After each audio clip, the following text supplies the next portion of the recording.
देखो हमने last time क्या पढ़ा, एक्सरसाइज 10.1 का क्वेश्चन नंबर 4 तक हमने कंप्लीट कर लिया था, स्ट्रेट लाइन, ठीक है, जिसकी हमने ढाल पढ़ी। अब ढाल के लिए अपने पास कुछ क्वेश्चन दिए गए हैं, जिसमें अपने पास जो 5th क्वेश्चन है वो आपको दे रखा है कि रेखा की ढाल ज्ञात कीजिए जो मूल बिंदु और बिंदुओं जो P आपको दे रखा है 0 -4 और दूसरा पॉइंट आपको B दे रखा है 8 0 को मिलाने वाली जो रेखा बनेगी उसके मध्य बिंदु से जो रेखा जाने वाली है और मूल बिंदु से निकलने वाली जो रेखा है उसकी हमें क्या निकालनी है, उसकी ढाल निकालनी है, ठीक है। तो इस केस में हम क्या देखेंगे, सबसे पहले इसका डायग्राम बनाते हैं, क्योंकि हमारे पास जो वैल्यू दे रखी है पॉइंट्स वो परफेक्ट तरीके से दे रखी हैं, उनको हम आसानी से कार्टेशियन सिस्टम में जमा सकते हैं, ठीक है। तब अपने पास जब डायग्राम बनकर आएगा तो उसकी वैल्यू को हम आसानी से डिफाइन कर सकते हैं और उनके पॉइंट्स के जरिए हम क्या निकालेंगे, इस रेखा की ढाल को निकाल सकते हैं, ठीक है। तो देखते हैं हम अपने पास कि सबसे पहले अपने पास जो बिंदु दे रखे हैं उनको जमाएं, क्योंकि इन बिंदुओं को मिलाने पर 0 PB जो रेखा बनेगी 0 -4 और 8 0 से जो रेखा बनेगी उसको मिलाने वाली रेखा जो होगी उसके मध्य बिंदु से जाती है और मूल बिंदु को पार निकल जाती है, यानी उससे गुजर कर जाती है, ठीक है। तो यहाँ इसका सोल्यूशन देखिए हम, तो अपने पास सबसे पहले डायग्राम को सोल्व करें। तो यहाँ पर अपने पास डायग्राम को हमने शो कर दिया, यहाँ पर तो किस प्रकार से बनकर आएगी अपने पास जो रेखा है वो x dash y dash y और ये x, ठीक है। मान लेते हैं यहाँ पर अपने पास क्या है, ये पॉइंट है 0 -4 जो कौन सा पॉइंट होगा, P पॉइंट होगा, क्लियर। और एक पॉइंट अपने पास कौन सा होगा 8 0, तो इसका मतलब हम लगभग यहाँ पर मान लेते हैं कि ये वाला जो पॉइंट है वो 8 0 है और वो पॉइंट अपने पास क्या है, B पॉइंट है, ठीक है। तो इस प्रकार से अपने पास हमने सबसे पहले पॉइंट को एडजस्ट किया। अब इससे इन बिंदुओं को जो मिलाएंगे उससे मिलने वाली जो रेखा होगी वो अपने पास PB बनकर आएगी और उसी की कंडीशन से हमें क्या निकालनी है, उस रेखा की प्रवणता निकालनी है जो इस रेखा को मिलाने पर इसके मध्य बिंदु से जाती है और मूल बिंदु को गुजारती है, यानी मूल बिंदु से होकर जाती है, ठीक है। तो यहाँ से हम क्या कर लेते हैं, एक रेखा बना लेते हैं जो किससे निकलेगी, इस रेखे बिंदुओं से निकल जाएगी, ठीक है। इस तरीके से अपनी एक रेखा बनी, जो ये रेखा होगी वो क्या होगी, PB रेखा होगी और PB का एक मध्य बिंदु होगा और इस मध्य बिंदु जो आएगा उससे जाने वाली एक रेखा होगी जो क्या होगी, मूल बिंदु से होकर गुजरती है, ठीक है। तो देखो क्वेश्चन में अपने पास उस बिंदु उस रेखा की ढाल ज्ञात करनी है जो मूल बिंदु और इन बिंदुओं को मिलाने वाली रेखाखंड के मध्य बिंदु से होकर जाती है, ठीक है। तो यहाँ से हम मान लेते हैं कि अपने पास कोई रेखा है इस प्रकार से और वो इस प्रकार से जा रही है, ये रेखा आपकी L मान लेते हैं, ठीक है, L फॉर लाइन, और ये इसका क्या होगा, मध्य बिंदु होगा, इसको हमने एक पॉइंट डाल दिया, ठीक। तो हमें सिर्फ सबसे पहले क्या निकाल के लाना है, एक पॉइंट के कोऑर्डिनेट निकाल के लाने हैं ताकि हम कह सकें कि दो बिंदुओं के मध्य की जो ढाल है उसको हम आसानी से y2 - y1 x2 - x1 की कंडीशन से निकाल सके, ठीक है। तो यहाँ सबसे पहले हम क्या करेंगे, जो B पॉइंट आपके पास है इस B पॉइंट यानी रेखा PB की क्या निकाल लें, इसके मध्य बिंदु निकाल लेते हैं, ठीक है। तो देखो भाई रेखा PB का मध्य बिंदु अपने पास कैसा होगा, x1 + x2/2 और y1 + y2/2, ठीक है, इस फॉर्मूले के जरिए होगा। तो अपने पास जो वैल्यू बनी, देखो P पॉइंट पर वैल्यू क्या है, ये बनी 0, इधर से अपने पास 8 है तो ये बना 0 + के 8/2 और यहाँ से अपने पास दूसरा पार्ट है -4 + 0 यानी -4 + 0/2, ठीक है। तो इसके जो कोऑर्डिनेट आए वो कितने हैं अपने पास 4 और -2 आए जो अपने पास A बिंदु की निर्देशांक है, ठीक है। चूंकि बिंदु A रेखा PB का मध्य बिंदु है, मध्य बिंदु है, तब बिंदु A के निर्देशांक, बिंदु A के निर्देशांक वो अपने पास होंगे 4 - 2, ठीक है। ये अपने पास निकल के आए 4 - 2। अब हमें क्या करना है, इस पॉइंट A के जो कोऑर्डिनेट मिले और दूसरा अपने पास क्या दे रखा है, ओरिजिन पॉइंट, और अपने पास इस L रेखा की प्रवणता आ सकती है, ठीक है। तब हम कह सकते हैं तब रेखा L की प्रवणता, जबकि प्रवणता बोले या ढाल बोले, ठीक है, ये ढाल, जबकि रेखा L बिंदुओं 4 - 2 तथा 0 0 से होकर गुजरे, तो इसकी प्रवणता को हम कैसे निकालें? तो ढाल क्या होगी अपने पास y2 minus y1 by x2 minus x1, क्योंकि दो बिंदुओं से जाने वाली जो रेखा है वो अपने पास x1 y1 और x2 y2 से जो उसकी ढाल निकलती है वो क्या होगी y2 minus y1 by x2 minus x1। अब इस वैल्यू को हम पुट कर सकते हैं आसानी से। तो देखो हमने हमारे पास क्या बना 0, ये बन जाएगा प्लस k2, यहाँ से बना अपने पास y2, यहाँ से क्या हुआ y1 हुआ, तो 0 प्लस k2 हो गया, और ये 0 माइनस के क्या हो जाएंगे 4, तो इक्वल 2 बाई माइनस के 4 यानी 1/2, वो भी कैसा माइनस का। तो अपने पास दी गई रेखा की जो ढाल है, जो बिंदु अपने पास 0 0 और 4 माइनस 2 से होकर जाती है, उस रेखा की ढाल क्या बनी माइनस के 1/2 बनी। क्लियर? देखो नेक्स्ट क्वेश्चन आपके पास दे रखा है कि पाइथागोरस प्रमेय के प्रयोग बिना दिखलाइए कि अपने पास जो दिए गए बिंदु हैं वो एक समकोण त्रिभुज के शीर्ष हैं। देखो हम ऐसा कर सकते हैं, यहाँ पर पहले हम जो करते थे वो पार्ट अपने पास क्या था, हम डिस्टेंस से ज्ञात कर लेते, यानी दूरी के सूत्र से हम ज्ञात कर लेते कि अपने पास किन्हीं भी दो दूरियों के वर्गों का जो योग है तीसरी दूरी के वर्ग के बराबर होता है। तो उस केस में अपने पास पाइथागोरस प्रमेय का यूज हो जाता था, ठीक है। लेकिन यहाँ पर अपने पास जो कंडीशन है वो आपके पास क्या दे रखी है, वो अपने पास बिंदु दे रखे हुए हैं और बिंदुओं से हमें क्या बनानी है, रेखा की ढाल निकाल के लानी है। अगर अपने पास यहाँ पर जो तीन रेखाएं बनेंगी, उन तीन रेखाओं में से दो रेखाओं की जो ढाल है परस्पर परपेंडिकुलर हो गई, यानी उनका जो प्रवणताओं का गुणनफल है वो -1 हुआ, तो हम कह सकते हैं कि दोनों रेखाएं जो हैं परस्पर लंबवत होने की कंडीशन में इससे बनने वाला जो त्रिभुज है वो कैसा होगा, समकोण होगा, ठीक है। तो यहाँ से हम देखेंगे सबसे पहले इसको हम क्या मान लें, माना दिए गए बिंदु त्रिभुज ABC के शीर्ष ए मान लेते हैं इसको 4 4, B 3 5 तथा C हम मान लेते हैं इसका -1 1 है। देखो अब हमने सिर्फ एक त्रिभुज माना है, ना कि हमने समकोण त्रिभुज, वो हमें प्रूव करके लाना है, ठीक है। तो सबसे पहले हम क्या निकालेंगे, इनसे एक रेखा बनाएंगे जो बनेगी अपने पास AB रेखा, BC रेखा और CA रेखा, ठीक है। उन रेखाओं के ढाल निकाल के लाने हमें।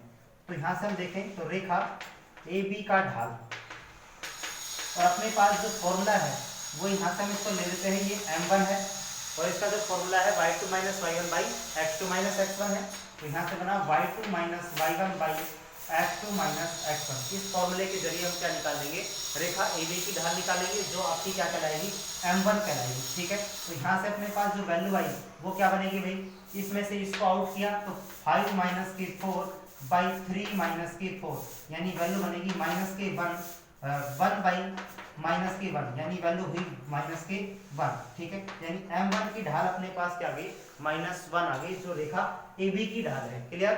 दूसरा पार्ट हम ले तो रेखा BC की ढाल निकाल लो, यहाँ से रेखा BC की ढाल, और उसको हम लेट कर लेते हैं कि वो क्या अपने पास m2 है, ठीक है। वो भी इसी फॉर्मूले से अपने पास होगा। तो यहाँ पर अपने पास क्या होगा, रेखा BC की जो ढाल है यहाँ से अपने पास y2, तो ये बना -1 माइनस के 5 बाई -1 माइनस के 3, तो वैल्यू बनी अपने पास -6 बाई -4 यानी 3/2, ठीक है। ये किसकी ढाल बनी अपने पास, m2 की ढाल बनी, ठीक। तो यहाँ से अपने पास अब एक और रेखा है अपने पास जो AC है या CA बोले जिसको, उसकी हमें ढाल निकाल के आनी है। तो हम देखते हैं यहाँ पर तीसरी रेखा, रेखा CA की ढाल, और इस ढाल को हम क्या लेट कर लेते हैं भाई, m3 लेट कर लेते हैं, यानी m3 मान लेते हैं, ठीक है। तो इसकी जो ढाल है वो क्या बनकर आई अपने पास, AC बोलेंगे तो यहाँ पर अपने पास ये वाला पार्ट बना, तो -1 -4 और -1 माइनस के 4 इक्वल -5 बाई -5 इक्वल बना 1, यानी m3 की वैल्यू क्या आई, 1 है, ठीक है। यहाँ से हमें इन तीनों रेखाएं जो दे रखी हैं उनका ऐसा अपने पास जो स्लोप दे रखा है, ढाल दे रखा है, उनकी प्रवणताओं को हमें किस रूप में देखना है, हमें परपेंडिकुलर के फॉर्म में देखना है। और हमने देखा है कि यहाँ पर जो m1 और m2 m3 के बीच में जो रिलेशन होता है, यानी हम कहें कि दो प्रवणताओं के बीच में जो रिलेशन होता है परपेंडिकुलर का, वो अपने पास दोनों प्रवणताओं के गुणनफल का रिजल्ट होता है -1, ठीक है। तो यहाँ से हम देख लेते हैं कि कौन सी रेखा है जो आपको -1 रिजल्ट दे सकती है। तो यहाँ से हमने देखा जो रेखा AB है उसका रिजल्ट -1 है, और जो रेखा अपने पास CA है उसका रिजल्ट क्या अपने पास 1 है, यानी दोनों का जो मल्टीप्लिकेशन है वो क्या कहलाएगा, इसका -1 रिजल्ट देगा, ठीक है। तब अपने पास हम देख सकते हैं, अतः तब रेखा, यानी तब हम लिख सकते हैं m1 क्रॉस m3 इक्वल रेखा AB की ढाल और मल्टीप्लाई रेखा सी ए की ढाल, ठीक है। तो यहाँ से अपने पास दोनों रेखाओं की जो ढाल है उनका मल्टीप्लिकेशन कर लेते हैं, यानी बना अपने पास रेखा AB की ढाल -1, इसकी ढाल अपने पास 1, तो ये बना अपने पास M1 M3 की वैल्यू बनी -1। इस तरीके से हम कह सकते हैं कि अपने पास जो रेखा AB और CA है यानी AC है, उनकी दोनों रेखाओं की ढालों का जो गुणनफल है वो -1 है। और इस केस में अपने पास इनका जो आउटपुट है, यानी हम कह सकते हैं कि दोनों रेखाएं कैसी हैं, परपेंडिकुलर हैं। लेकिन हमें ये भी फाइंड आउट करके लाना है कि जो दोनों रेखाएं दे रखी है उसमें अपने पास कौन सा कोण ऐसा बनेगा जो 90 डिग्री होगा। तो यहाँ पर हम देखें तो अपने पास रेखा लिख सकते हैं, अर्थात रेखा AB तथा BC CA परस्पर लंबवत हैं,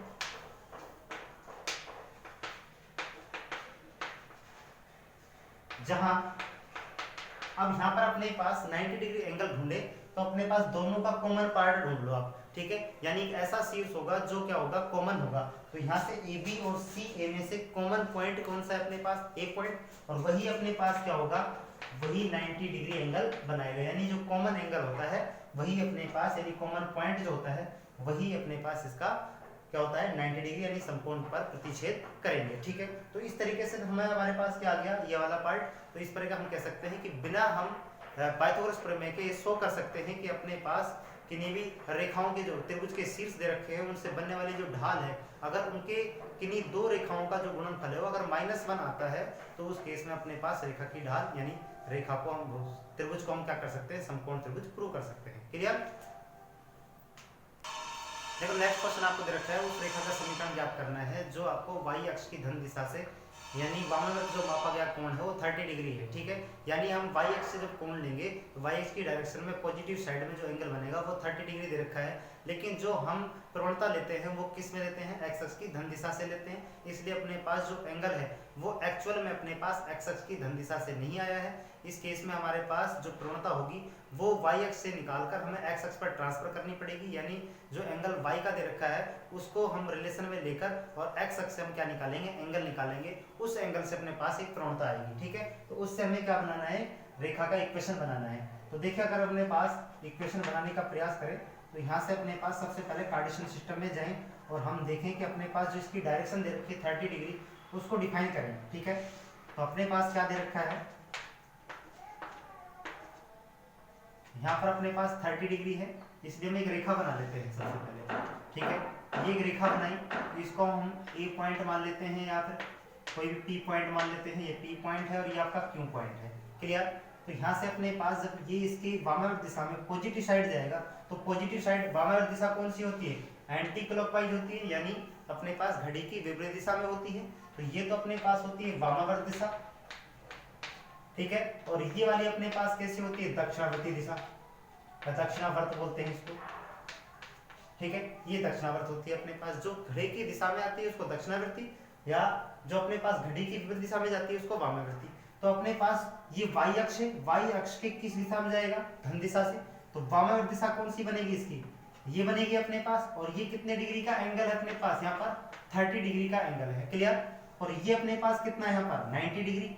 और हमें जो एंगल फाइंड आउट करना होता है या हम जो प्रवणता निकालते हैं, या हम कहें कि रेखा जो PQ है उसकी अगर प्रवणता निकाले तो अपने पास x अक्ष की धन दिशा से वो एंगल होना चाहिए, ठीक है। तो जब ये अपने पास 30 डिग्री दे रखा है तो इस केस में ये 90, तो ये अपने पास टोटल पार्ट कितना हो गया, ये इसका बाह्य कोण हो गया।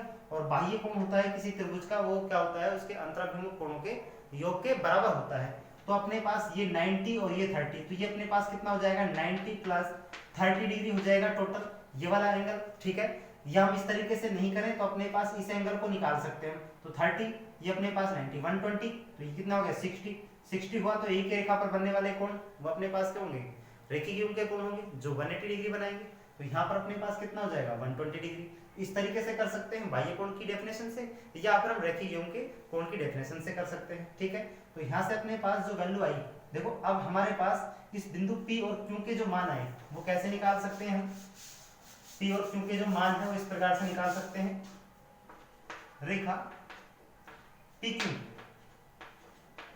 के बिंदु क्रमशः, देखो बिंदु अपने पास क्या बनकर आएंगे, अगर हम P पॉइंट की बात करते हैं तो डेफिनेटली ये जो P पॉइंट होगा वो यहाँ पर अपने पास y अक्ष पर है, इसका मतलब है y पॉइंट होगा, x पॉइंट नहीं होगा। और हमें रेखा निकाल के लानी है, इसका मतलब x y का यूज करना है जो आपका लोकस बनाता है, बिंदुपथ बनाता है, ठीक है।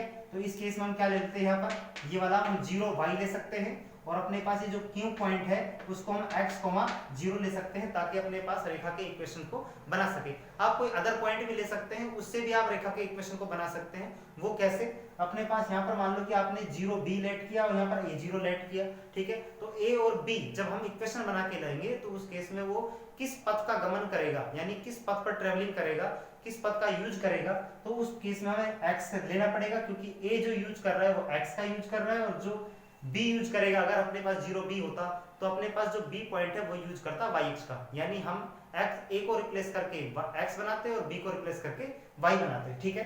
तो इस केस में अपने पास जो पॉइंट है वो क्या बने, 0y बना और दूसरा पॉइंट अपने पास बना x0, ठीक है। ये पॉइंट बन गया अपने पास। अब देखो ध्यान से अपने पास इसकी प्रवणता निकाल देते हैं हम, क्योंकि एंगल दे रखा है अपने पास, क्योंकि रेखा PQ द्वारा y अक्ष की वामावर्त दिशा से